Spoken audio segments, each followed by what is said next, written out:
My name is Bill Olson. I'm one of the directors on the product team, and I've been with Tenable now for a little over 3.5 years. And prior to joining Tenable, I worked at a different scanning company. Look me up on LinkedIn, not too hard to figure out. But I've been doing vulnerability management for the better part, I'm either happy or embarrassed to say, for almost 20 years now, with a consulting company before then. So this conversation today is about everything that we've learned about vulnerability management and the wrong way of doing things and how the world is going to change in front of us and how we can use this as an opportunity to do things in a very different way. I'll warn you, I'm silly passionate about this, like to the crazy point of like, you know, a girl at a boy band concert kind of thing, like really, really crazy passionate. I've had the advantage or the disadvantage of traveling the world and seeing more vulnerability management programs than I care to count. I've been to Croatia, I've been to New Zealand, I've been to Singapore, I've been to Kuala Lumpur, the Philippines, all over the US, many places in Canada besides British, where we are here, which I can't even think of the name of it right now. All over the place. I've seen them big, I've seen them small, I've seen them good, I've seen them bad. So I would have to say, for all the right reasons or the wrong reasons, in many ways, I can be called that dreaded word, expert in vulnerability management. So let's put that aside and let's jump right in. So who remembers this logo? Right? Who are these guys? Blockbuster, right? And what happened to them? They died. They don't exist, right? As this, I'm sorry? There are. I was just about to say that a friend of mine moved to the West Coast and in Portland, and she was outside of Portland and found an honest-to-goodness Blockbuster store still in existence. So there are a few of them in existence overall. But this slide kind of really underscores or really highlights one of the themes that's going on inside the world about dealing with what's happening. So who in their organization has a digital transformation officer in their company? Anyone? Anyone even heard of this position? Oh, you have one. Holy moly. All right, so I've given this talk in like 20 cities, and that's the first time someone has raised their hand. That's impressive. You work for General Electric? All right, well, they got one, right? So that was the only one that I knew about, but I have been looking all over LinkedIn, and I have been looking into a variety of places, and people are actually looking to hire this type of person. This means a lot of things to a lot of people. Some think about it as digital marketing, right? You know, Facebook ads and posts and likes and all the other stuff. This is really thinking about a quote that came from the ex-CEO of General Electric, where he said, many organizations are going to go to bed, a farming company, a petrol company, whatever company, and they're going to wake up a software company. Not meaning that they were going to wake up and start to sell software, but they were going to wake up and realize that software is the way your business is running. Without software, your business isn't going to be successful. So keeping track of it, where is it, what it does, what its risks are, what vulnerabilities it has, is a critical step inside the organization. This is my favorite part of the slide about the digital transformation. And I really think that with that history that I talked about in my brief introduction, if we don't learn from our mistakes and we try to put the same process onto what we have been doing on about what we're going to talk about the rest of this afternoon, it's not going to work. And I have some pretty good examples that talk about that. So this is our opportunity for change. And this is where I start, honest to goodness, literally getting goosebumps. I really do believe that this is a chance that we have to do something in a different way. Who knows this word? All right, what does it mean? You raise your hand. It's like a hybrid role between your gut and the operation. And why did it get created? Out of necessity. Of? I'm sorry? Well, I'm old, okay? I'm older than a lot of people in this room. What happens in the dev world in traditional places is that the dev guy writes the code and he hands it to operations, and what happens? Right, because it doesn't work or it's too challenging to maintain and support. So out of necessity, this world was born to stop this, right, in some ways. That's a very cynical way of looking at it. right? The way they're going to sell it inside the organization, the digital transformation officer, is it's going to bring 2 words to the conversation. Anyone guess what these 2 words are? I'd be super surprised if anyone ever get them. Enablement and velocity. Now, see, he's nodding his head in the back. He's got that digital transformation officer in his company. Enablement and velocity. These are the 2 words that everyone walks around and they live by. If we build this thing, or we buy this software, or we do this thing, how does that enable us to do things faster? How do we have more velocity? How do we not turn into Blockbuster? How do we get move more releases a day? How do we have new products, new services? How do we go along inside of that? So out of necessity, great answer, this was born, right? But it also is there's a subtext to it besides that, which is if you wrote the code, you should be partially responsible for maintaining the code. That's what this believes, right? They think that you'll have a lot more, you'll care a little bit more. You'll maybe not have to have the other people drink as much, okay? So what does this mean? By the way, I'm so proud of that slide. It took me forever to figure out how to do that. I was so proud when I made it. Like, look at that, how cool it was. I did it without the marketing department and everything. So what do you think that means? If they're responsible for writing it and maintaining it, what do you think this means? Building with security in mind. Yeah. So think about that and keep that in your back of your head for the rest of the talk that we have. Because what we want to think about is how do we bring this forward? But if this is our chance, as I keep saying, how do we go forward? So let's look at history, right? In the old world, what we do right now, we used to buy a server.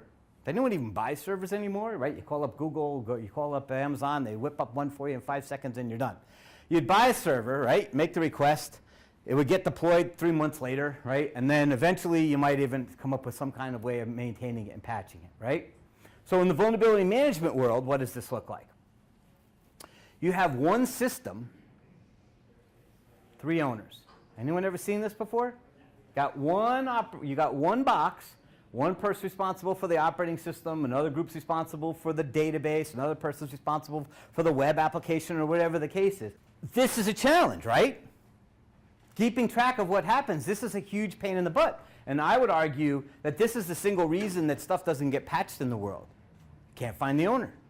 I would argue all the stuff, all the history I've ever found, this is the biggest one. So as I said, database owner, OS owner, the web server owner. One system, 3 different owners.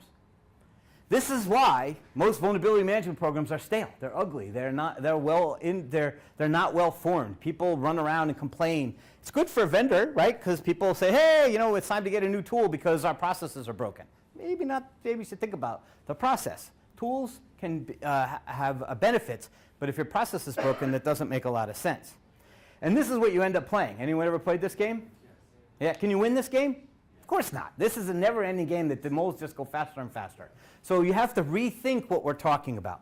No one ever figured out this book title, but I'll try one more time. Book cover. Brave New World.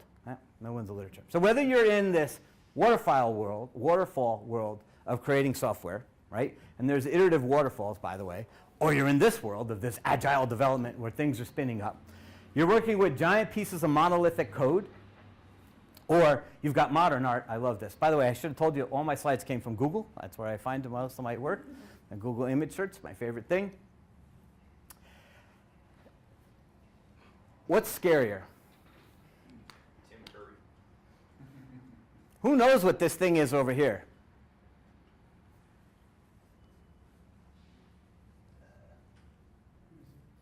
That's Uber. That's Netflix. That's Amazon AWS infrastructure services. This is what's called microservices, right? This is where you take an application and you divide it into a whole pile of different things to be able to deliver what's going on. This is the scariest thing out there.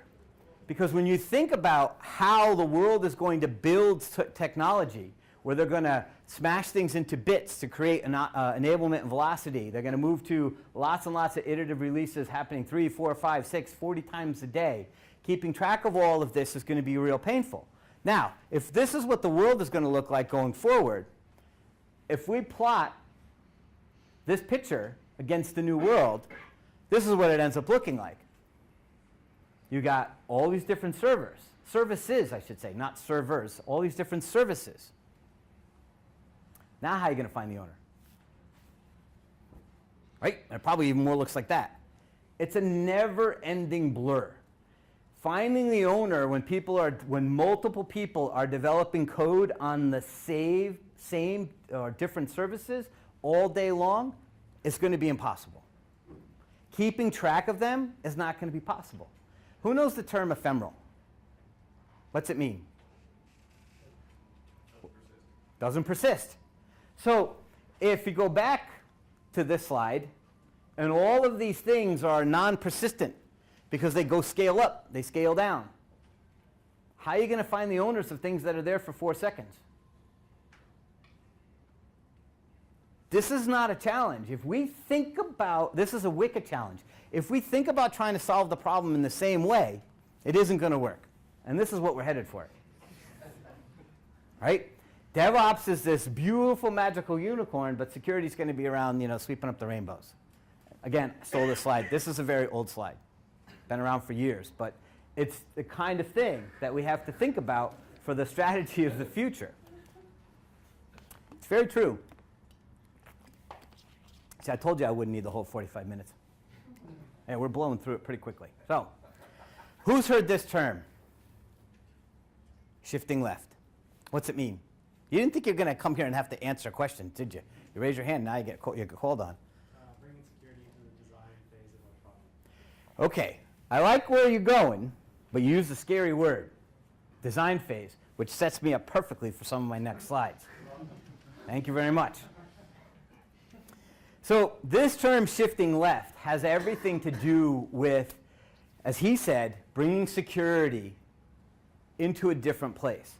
So the idea, if you were to look at a product in a linear line, right, over here on the right, or whatever side that is to you, my right, over here is the old world.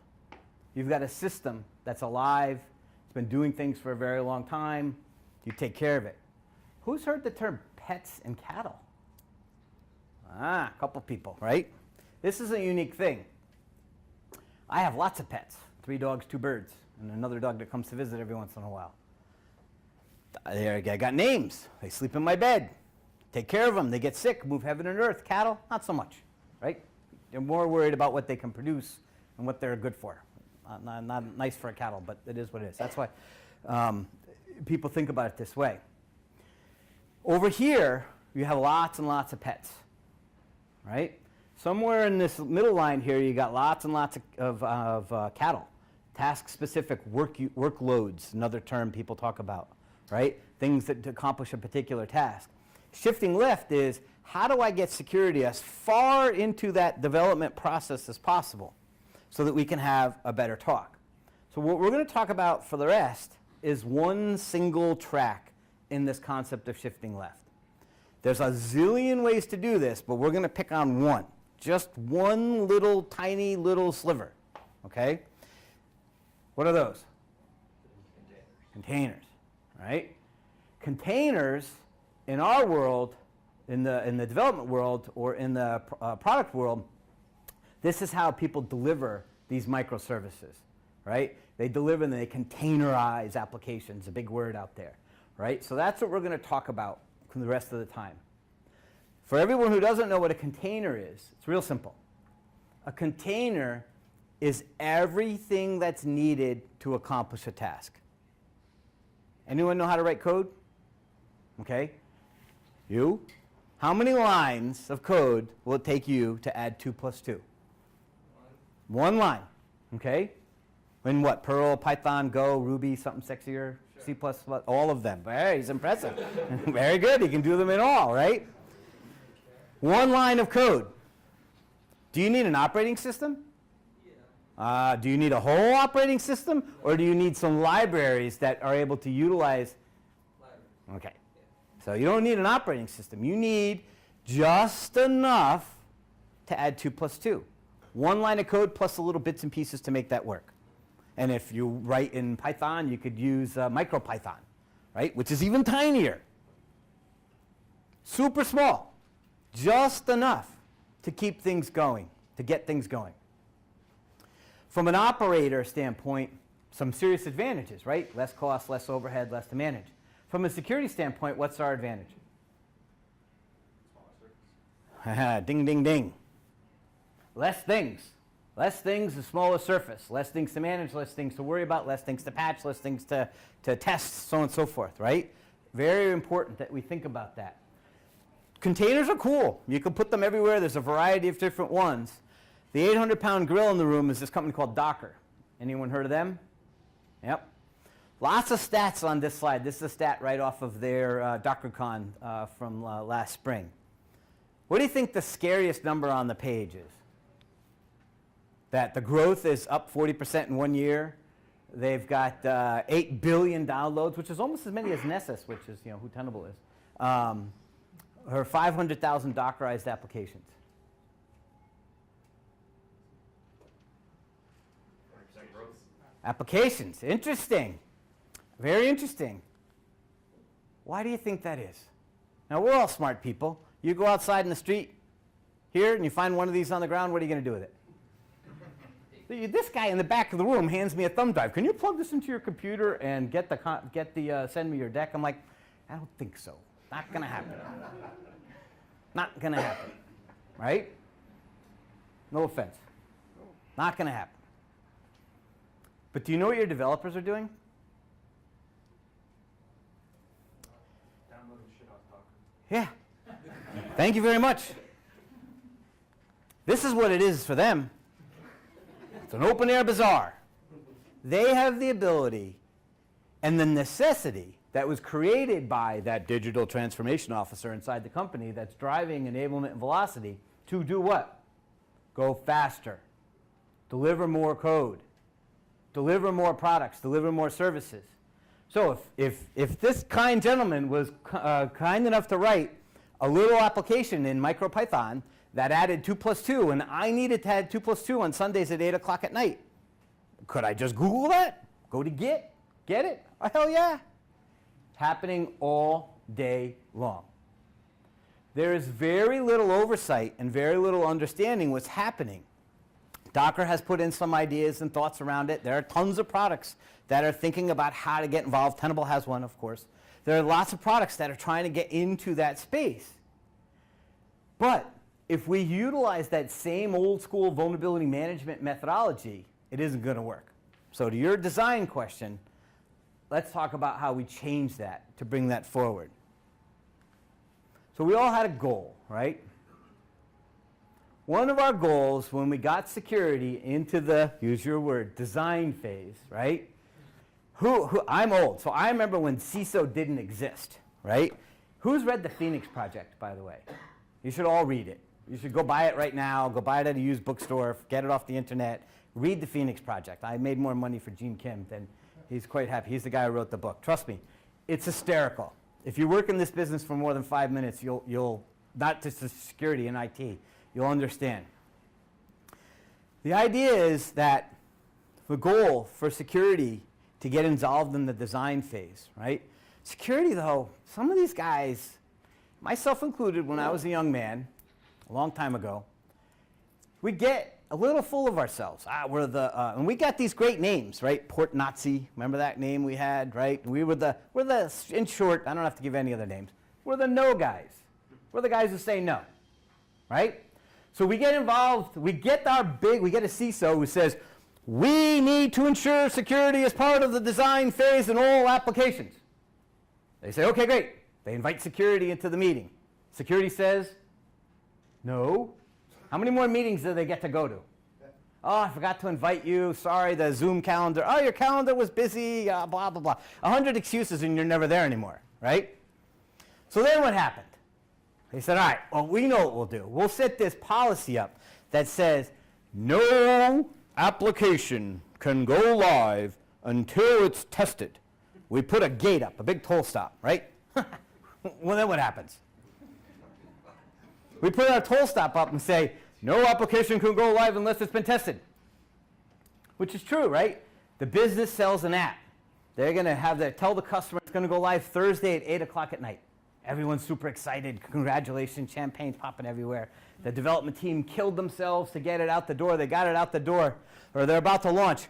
Somebody says, oh, we forgot to tell security. Security finds out about what time? 7 o'clock on Thursday, right? Yeah. And what happens? Is it perfect? No. Are there vulnerabilities? Yeah. But can you stop it now? Nope. So what are you left with? Trying to fix it after the fact. How much does it cost to fix an app after it's been released and before it goes live?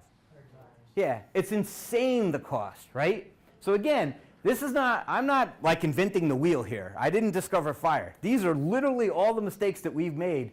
The second slide I show you, these are all the mistakes that we've made over time, and history is doomed to repeat it if we don't figure out a way to do it differently.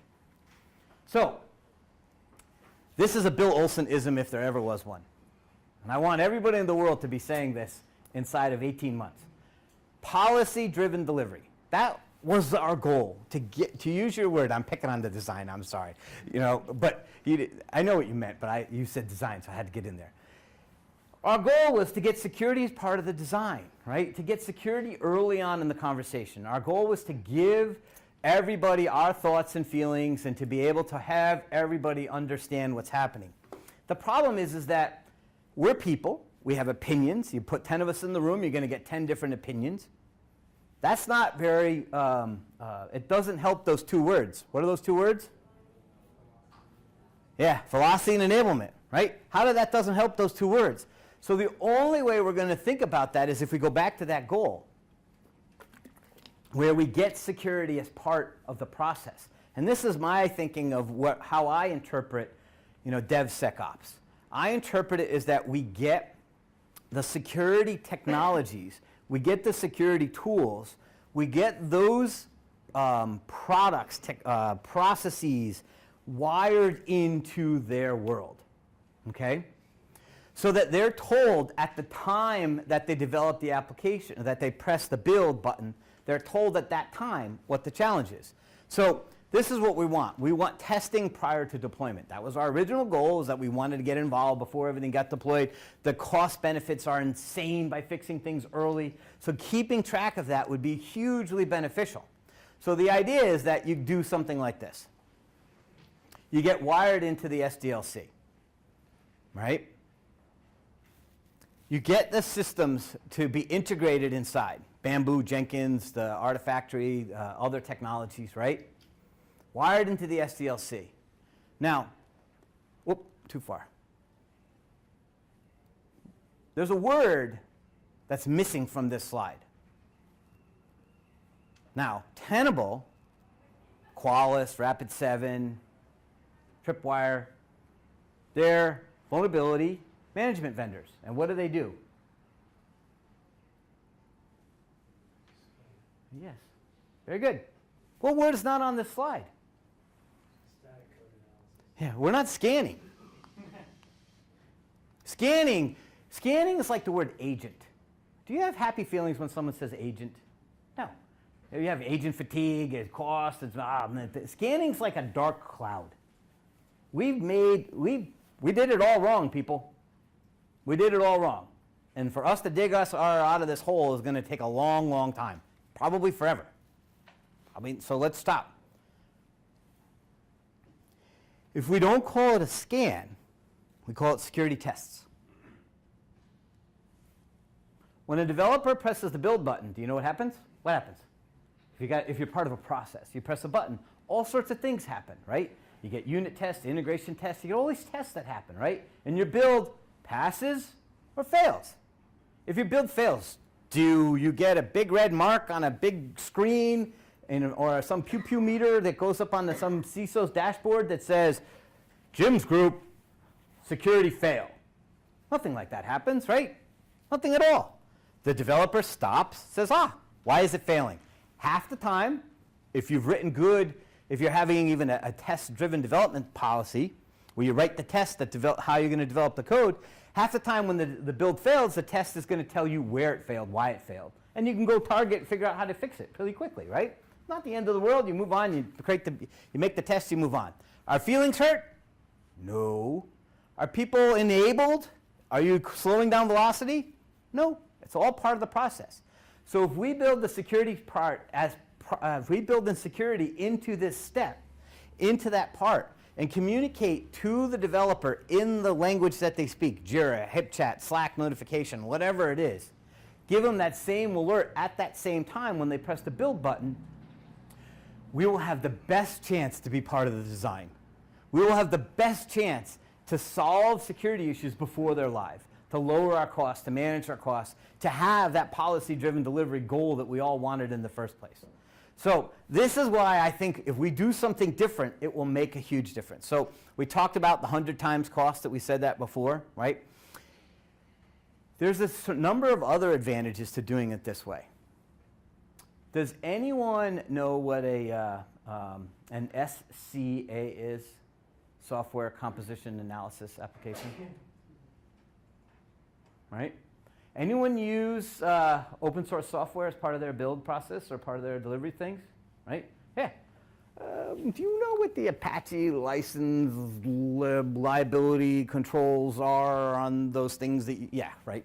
Who knows, right? These are technologies that lawyers buy to keep everybody covered, right? To understand what's going on inside of there.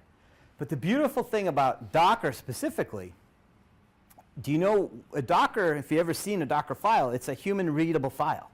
You could figure out what's in it just by reading it pretty quickly. So guess what you get? An inventory. You get a complete bill of materials of everything that builds up your environment.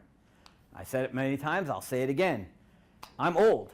I was working for a competitor when Heartbleed came out, and I was in one of the giant banks in the United States the day that it was all over the news, and the CISO and the CEO were going to have to go on the news and explain in CNN and MSNBC that their stuff was safe, and the other vendor didn't have a visibility on it. Tenable did, so they were all giving their credit cards and buying Nessa scanners, which I thought was pretty funny while I worked for the competitor, but it is what it is. But you know what? The next one that's like that, it's never a question of, do I have it? It's always a question of, where is it? So by utilizing containers, not only do you get enablement and velocity, you get this whole idea of keeping track of what's in the builds overall. And in fact, you could make an argument that you would accelerate what's happening inside the whole DevOps pipeline because you're not slowing anything down, you're making things faster, especially when these security tests take less than 30 seconds. So this is how I think we can talk about how we changed, how we did something completely different by looking at it in a different way. So now, when that question comes up, the idea comes up is if you're secure, is being able to answer a question that looks like this. This is a dashboard. Anyone know what it is? It's on the screen. Yeah, very good. It is Kubernetes. That is correct. What is Kubernetes? It's orchestration. Simply put, it's orchestration. So remember that term we talked about, ephemeral assets, right? So these are assets that are created and destroyed very rapidly. So keeping track of them is key. Knowing where they are is key. Keeping track of their inventory is key. So if you're trying to understand your space and your environment, and what CISOs are really concerned about is that what don't I know about, right? So what if your dashboard looked like something like this in Kubernetes? And this is a total mock-up. This is limited technology. It runs on PowerPoint kind of thing, all right? And that's our logo, highlighting that these are all images that have been that are launched and Kubernetes knows about them, and we know about them because we saw them in the pipeline. We give you that visibility. One last thing to think about. The idea that things go alive with Docker, they become born, they become created. And they're all supposed to be, from the church of Docker, they're supposed to be ephemeral. Like they are born, they do the thing that they do, and then they're destroyed. That is not the case. So the idea of immutability is coming into play, where are these containers that once launched, do they change after the fact? So keeping track of who owns them, why are they here, that problem doesn't shift now.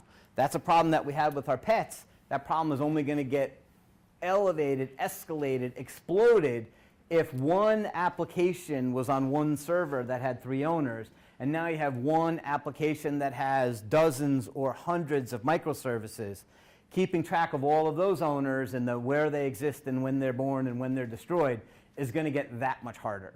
So keep that in the back of your head as time moves forward, because all we're doing is shifting the problem now further out if people don't use containers and they don't think about the immutability. Lots of people are using containers like a new virtual machine. It's just cheaper VMware. May be okay, may not be okay, but if you don't have some visibility into where they are at all times, you haven't changed anything. And because containers, if they don't have to have an operating system, do they have SSH? Can you log into them? Probably not. Do you know containers don't even have to have an IP address? So you can't even discover them by running a scan on your network to find out where they are. So without being wired into this orchestration layer, I don't see how anything is going to work. So this is how, if you did all of those things, this is how you turn that bad rainbow into a happy unicorn. So like I said, I told you I'd finish early. That is it. So I get off my high horse now and talk about, if you have any questions. Oh, there's a hand. So you're saying that the Nessus scan in Kubernetes is not something that exists right now? It doesn't exist right now, but it is something that is hot in our thinking of what we will do. Are you familiar with the chaos engineering and the Sigmund army? Oh, yeah, I was watching the guys from Netflix and the guys from Facebook and the way they use all their technology. So it seems like that would be a good fit for Nessus, right? To be part of the security function. So it's a good library for that. Yep, there it is. Our liability is that we're a commercial company, and utilizing those open source things and trying to make profit from them becomes a challenge. But building wires that allow other people to build those things in, and building SDKs and open source little, what are they called? Projects, that's the word I'm looking for, is all a doable thing. So crawl, walk, run. Right now we're in the crawl stage. Any other thoughts, questions, comments? Think I'm full of baloney? So is it going to be a beta program for this theoretical Tenable Kubernetes? It won't be. It's not theoretical, and I don't know. We do early access sometimes for certain things, so yeah, maybe. Do you use Tenable products today? Very Yeah. It won't be in Nessus, I can tell you that. It'll be in Tenable IO. necessary. Yeah, that's where it will be for sure. Question. So, by being in the build process, are you inventorying everything that's running so that you can then, if the vulnerability is discovered in some piece of library, you can retrospectively sort of say, let it go?